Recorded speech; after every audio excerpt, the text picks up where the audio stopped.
About time for another Coach Life. Oh. Whew. Let me tell you something. One thing's for sure, two things for certain. Jared. Wow energy. Wow energy. Alright. I'm gonna start it off with a little story about yesterday. Just to keep all the way a hundo with you. So I was hooping yesterday, right? And I was playing a spirited style of basketball. I was having a lot of fun, right? Going to the rack, and ones. I wasn't calling. I was just yelling out and one, let people know there's contact happening here. I'll be at the free throw line type of thing. And then somebody pressed a button. It was a little too much talking. And the rage came out. The lion got out the cage. And it was crazy because whenever I get so emotional about something that I'm a Taurus, a classic Taurus. So that means like we're like bulls. So like we're chilling, very loving, peaceful. But once you push a certain button, we just go red. And I just went red. And I didn't do it in a way where it was unique because it wasn't out of control, but it was an abundance of energy that just had to, like a truth had to be spoken that was going to make everybody uncomfortable. And so what I was saying essentially was, I wasn't even talking about the fouling, although that's where it was coming from. I was talking about, in general, anybody talking to me, because words have power. So like when I'm playing ball, and mind you, I'm 40 years old, best shape of my life, but I'm still 40. You know what I'm saying? I'm not out here trying to play ball how I was when I was 18. But I love the more athletic parts of the game. That's just who I am. I love to like create space, use rhythm and all of that. So I'm intimately tied to the act of communicating through basketball, like the language of it. And most of it is, it's not talking. Talking is one of the worst parts to me, except for when you're communicating with teammates. Like I think that's essential. But talking to other people, like just being weird, I'm really sensitive to it. So I try not to talk, except for when I'm telling people that they're fouling.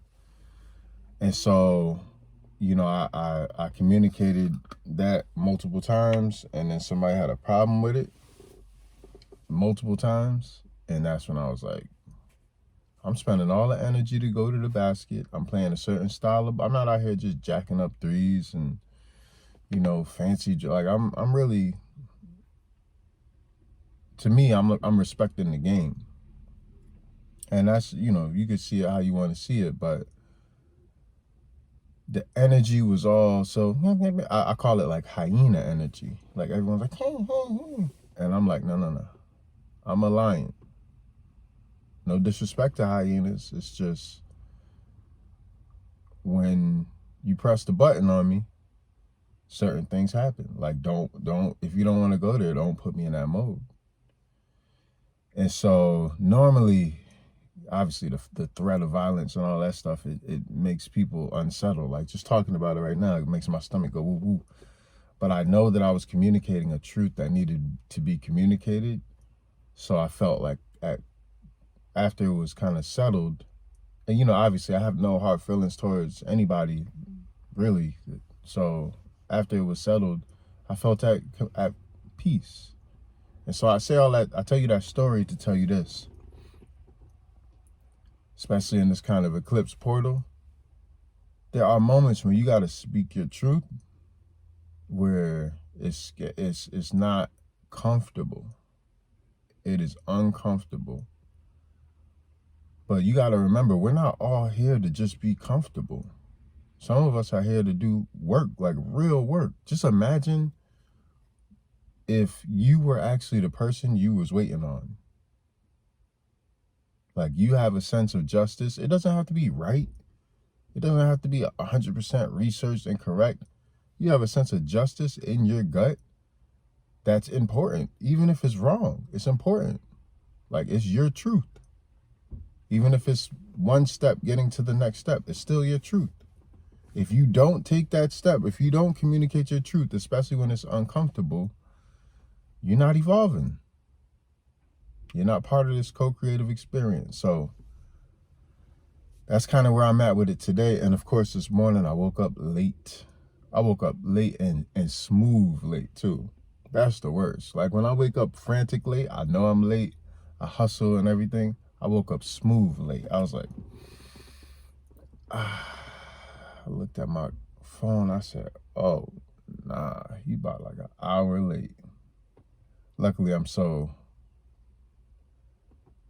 extra that I'm still earlier than most people. Waking up an hour late and I'm still earlier than most people. I'm a Taurus. So yeah, that's the coach life for today. Yesterday was such a powerful day. I should have did a double, but yesterday was the day in oh man. Okay, so much happened in 2020, so much that was traumatic that we haven't even really relived it yet, let alone started to heal from it. But this was around the time that everyone was talking on Martha's Vineyard in 2020.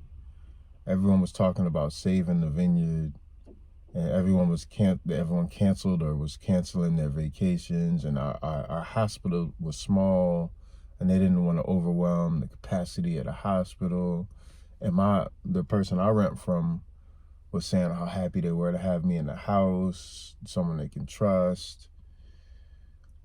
Now that we know what actually happened, everyone decided, they changed their minds. They said, the vineyard can take it. And then I had to move out, surprisingly, and that's how I ended up in Troy, New York. And I was just having dinner with Rose last night, and she was showing me pictures from when I came back from Troy. I was skinny as a stick. I mean, like, scary skinny, because all I was doing was eating healthy, eating salad and running, and the hills of Troy were serious, and I was eating salad and running every day and meditate. I was living like a monk at the artist residency, which was a old church.